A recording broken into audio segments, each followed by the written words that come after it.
I talk all the time about how you don't want to be a doer. You want to learn how to be and let life come to you. I have a whole chapter in my book about that. And today was a perfect example. I just came back from playing tennis.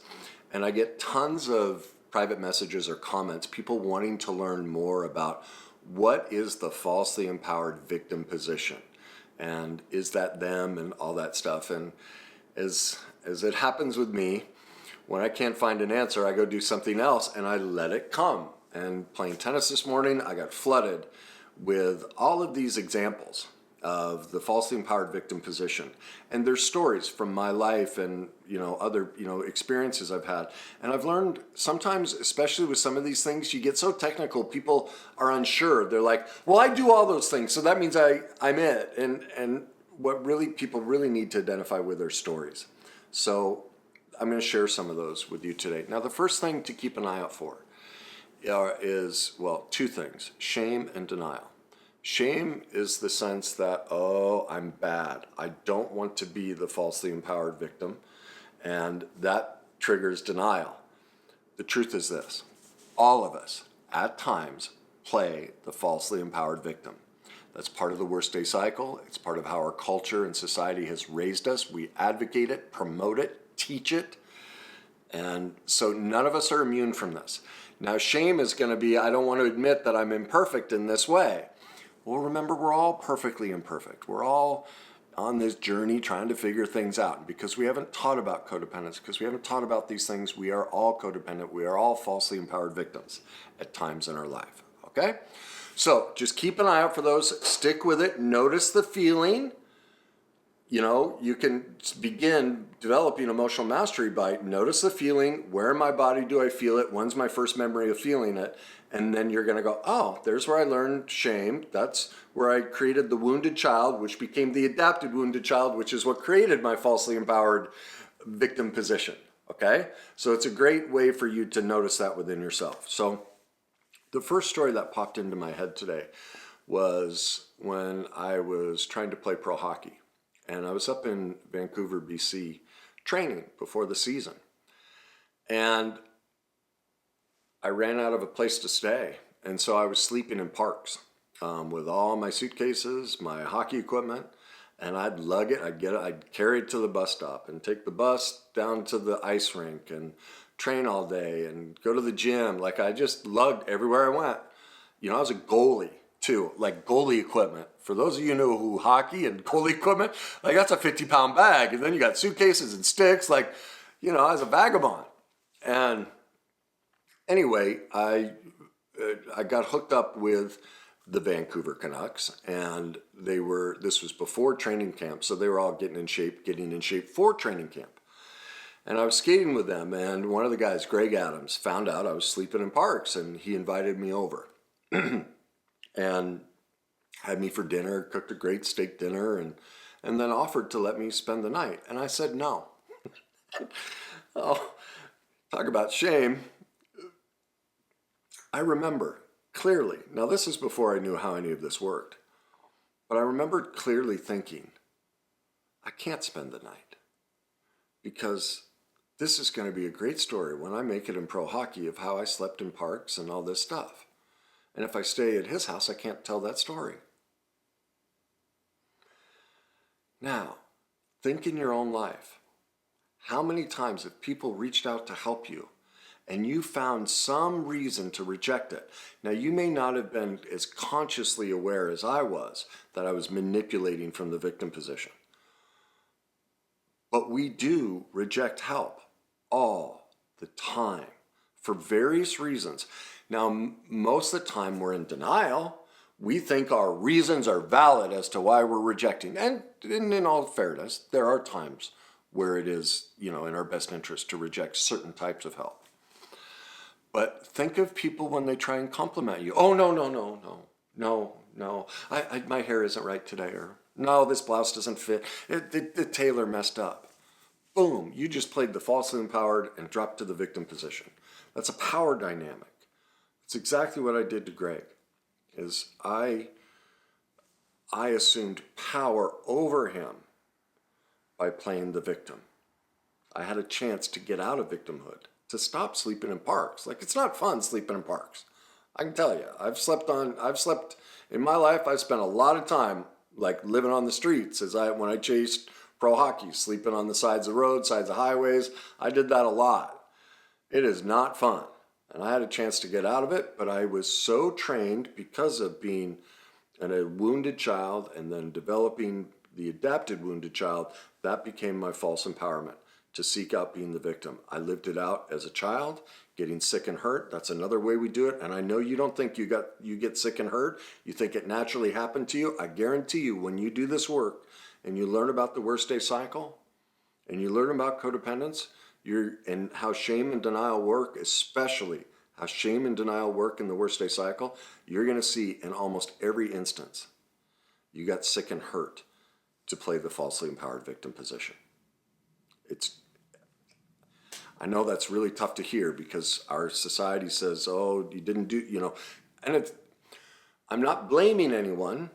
I'm just bringing truth into take a look at this stuff.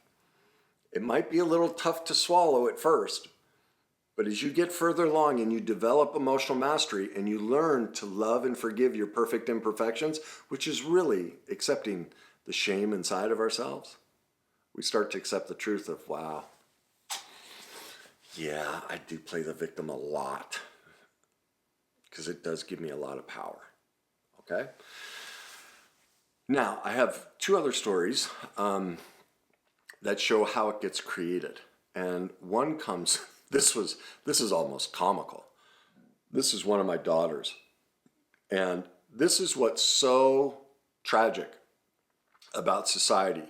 And I really encourage you to go watch my video on how society creates codependency, because this is exactly how it gets created. My daughter, I think she was in like 7th grade, and she was failing, okay? And so they called this big meeting at the school. They had all of her teachers, I think it was the principal and vice principal and the guidance counselor, myself and my ex-wife, her mother. I think there were 11 adults in the room. And we walk in and, everyone's well-meaning. They're going around the room and each teacher is talking about all these plans they're going to put in place to help my daughter get her grades up and how the counselor is going to support her and, all very well-meaning. And it took about 45 minutes for each person to lay out their plan of how they were going to get my daughter's grades up and everyone's like, really, we're in this. We're going to help you, Olivia. And I'm just sitting there listening, and I'm looking over at my daughter, who has she's sitting like this at the head of the table, arms at the head of the table, totally entranced, watching all of it, with a little smile on her face, just like totally engaged. Like, you wouldn't think that, right? Why would a child be engaged like she's failing? But she was just sitting there. So they spent about 45 minutes going around the room, talking about how hard they're going to work to get my daughter's grades up and help her. And they finally finish, and they turn to my ex-wife and ask her, and she's, oh, this is great. And, what about you, Mr. Weiss? I tell you what, this is one of my proudest moments as a parent. I don't know that I made many friends, because society doesn't like truth, especially a codependent society. But my response was, I love that all of you care so much for my daughter. And I can tell you really thought long and hard about this, and I appreciate the efforts that you put in to do what you think is best for my daughter. I said, but unfortunately, I don't think any of this will work, because I think my daughter already has everything figured out. In fact, I think she's the smartest person in the room. And the last person I'm worried about today is my daughter.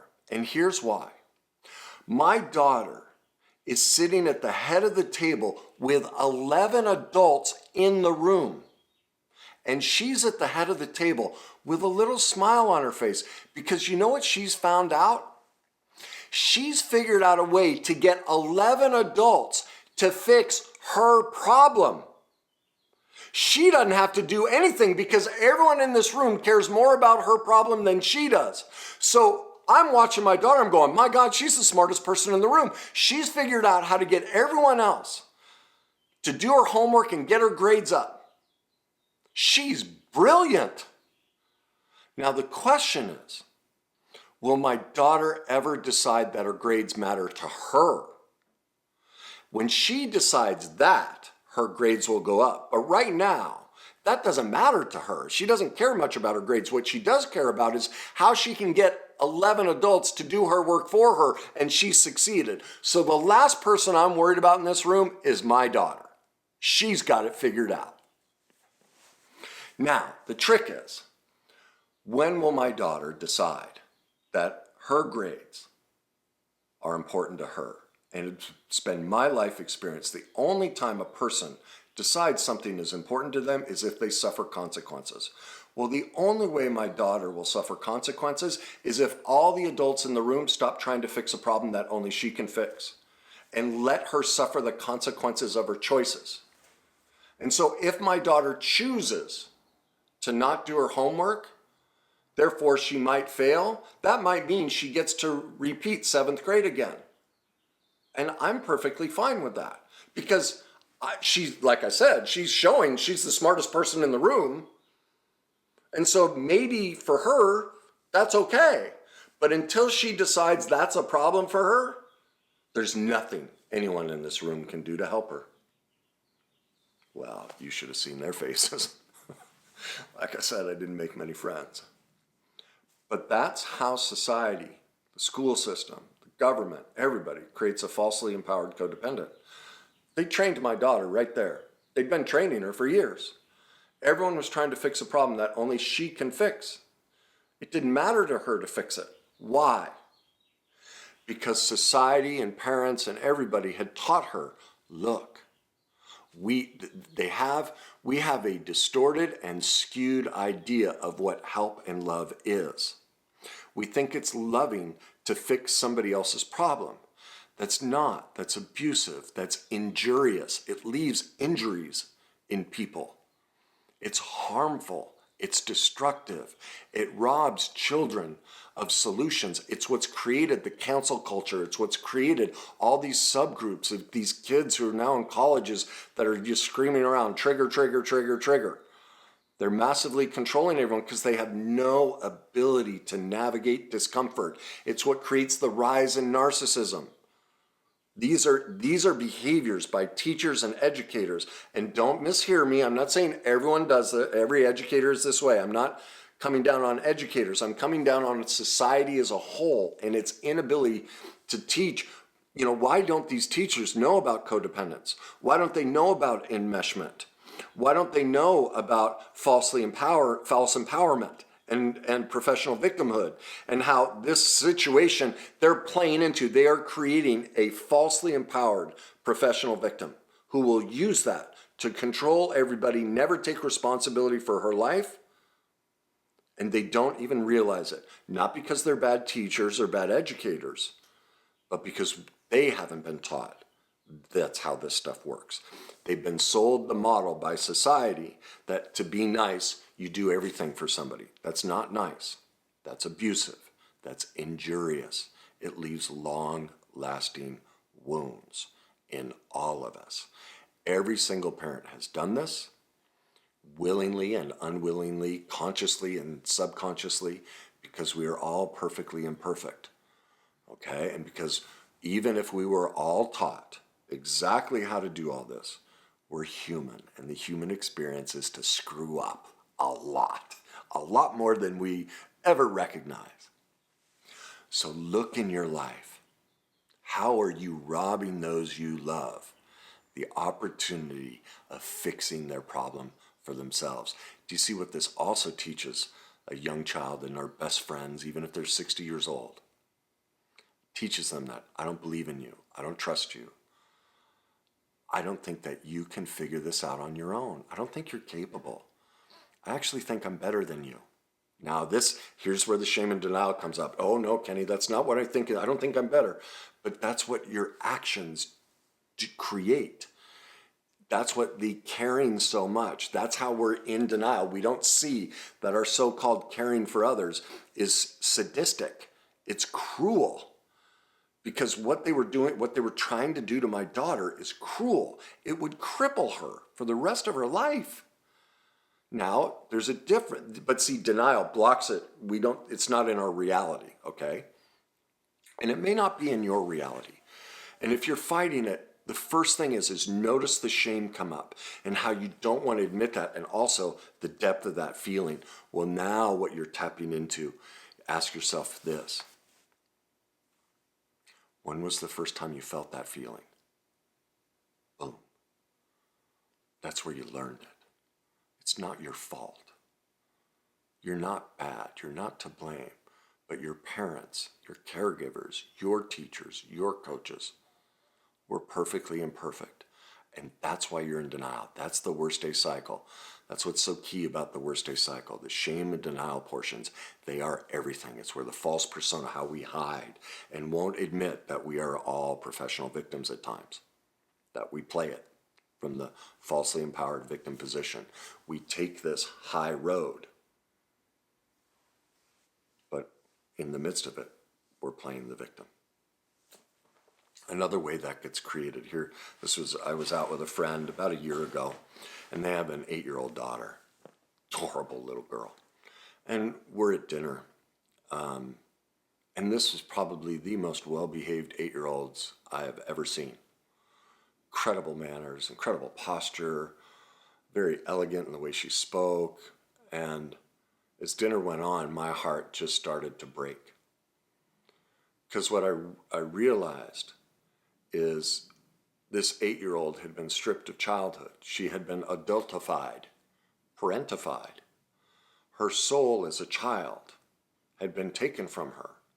She was not allowed to, an 8-year-old child should not be perfect at the dinner table. They should be spontaneous and have some joy and act out a little bit. That would be normal, to be imperfect at the dinner table, because they have a spirit. They're still a child. Well, this child's spirit had been stolen. They had worked so hard on falsely empowering this child, that this child is an adult, you know?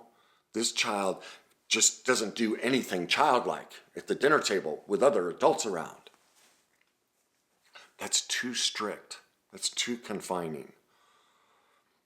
I'll never forget her reaction, you know, because at the end, I'd gone to pay the bill and came back and, you know, went to the restaurant or restroom and came back.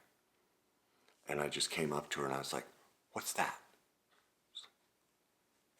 I'm like, "What's that?" I don't, like, she was really scared because now I was breaking her out of the conformity. And I was like, "That right there, that's sugar, isn't it?" And I just started to tickle her, you know? I'm like, "Give me that sugar. There's sugar right there. Come on, look at all that sugar," you know? And she just blew open. It was so cute. She just, this laugh, this joy. And I was like, "Give me that sugar." Like, and she, in the car, she would stick her arm out. Like, the kid had just been opened up. She's like, is there anything here? You know, she was just dying. She was dying to be a child. She wasn't allowed to be a child. Now, this doesn't make her parents bad people. We don't teach these things. It's wonderful to teach child manners. I think that's awesome. But there's a line of getting, you know, creating that falsely adapted. Now, here she is, she's in this false power dynamic. She's an 8-year-old acting more adult than the adults. She lost her child. Well, she'll learn. The only way she'll get attention is to play the victim. That's what's so injurious about all of this, is we learn through that false empowerment, like they were trying to teach my daughter. Do you see why my daughter was smiling?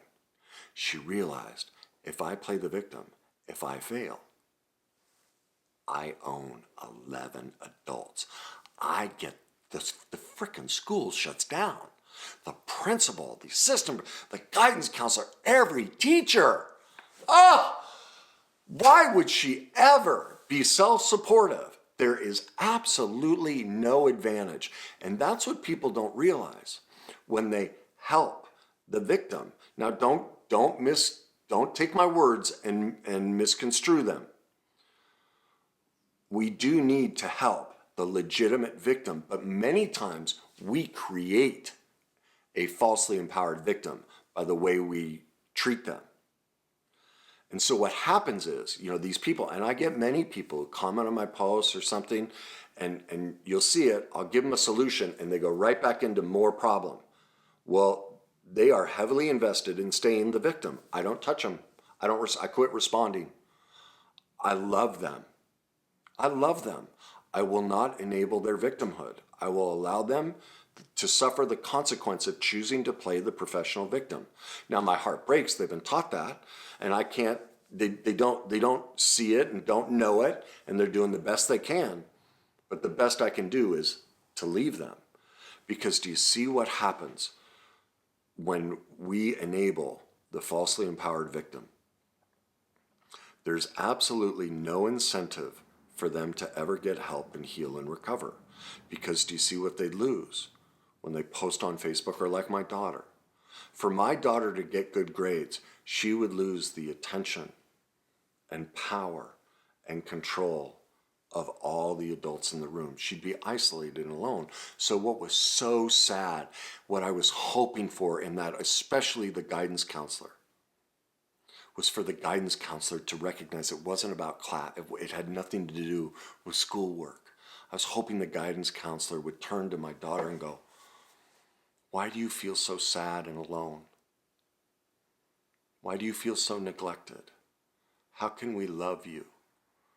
What do you need? What does your heart need?"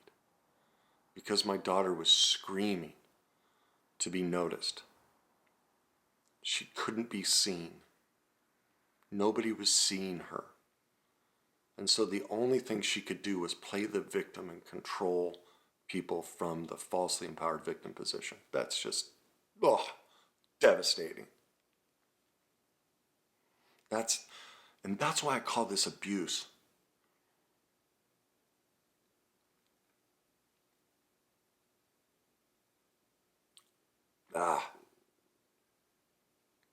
We minimize this stuff and go, it's not a big deal. But it is a big deal. It's a really big deal. It leaves gaping wounds in all of us. And it has terrible consequences for all of us the rest of our life.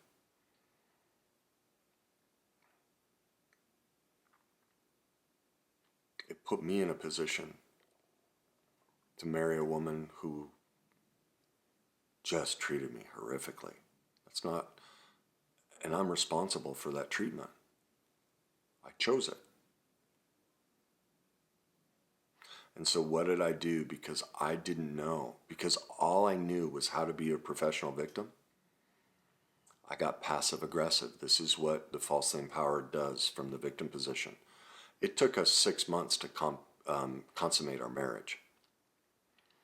And in that 6 months, we'd go out with some of her friends, and I'd bring up how we weren't intimate. I'd never bring it up to her. I didn't hire a counselor. I didn't talk to her directly. I became falsely empowered in front of other people, so she couldn't abuse me directly in front of others, but I played the victim. I got passive aggressive and told everyone how awful she was. Think in your life, how many times have you done that? And now pay attention to the shame and denial that pops up as you realize, wow, I didn't go get help. I didn't hire a professional. I didn't educate myself. Man, that's on me. Man, I played the falsely empowered victim. Oh, God. Now get in touch with your humanness and the sadness of what you went through as a child that taught you that you had no shot. None. That's just heartbreaking that you were taught that that was your only way out. Please get in touch with that. Please have grace and love and understanding for what you've been through. Get into reality of what we all go through. It's okay. So if you want to learn more about all of these dynamics and how they show up in your life, I'd encourage you, go to my YouTube channel, subscribe, watch the videos in my Worst Day Cycle playlist so you can see the shame and denial portions are the key to life. You have to see how the false persona and the defense mechanisms that we create in these moments that would get taught to us, like my daughter and the 8-year-old, and then how we live them out as an adult, and someone offers to help and we reject it, or we get passive aggressive, all the different things we do. Go watch the Worst Day Cycle playlist, everything in there. Then I have 4 other videos for you. Watch Codependent Parents, The Wounded Inner Child, the 5 codependent characteristics, and how society creates codependency. These videos are critical to understand how we are all wounded children and adopted wounded children, and we're doing the best we can. And when we have this understanding, we can gain a sense of strength and safety, because we finally know exactly what's going on and we know how to address it. And that's what matters here. So if you know somebody that's struggling, please share this. Please leave me your comments. And as always, enjoy the journey.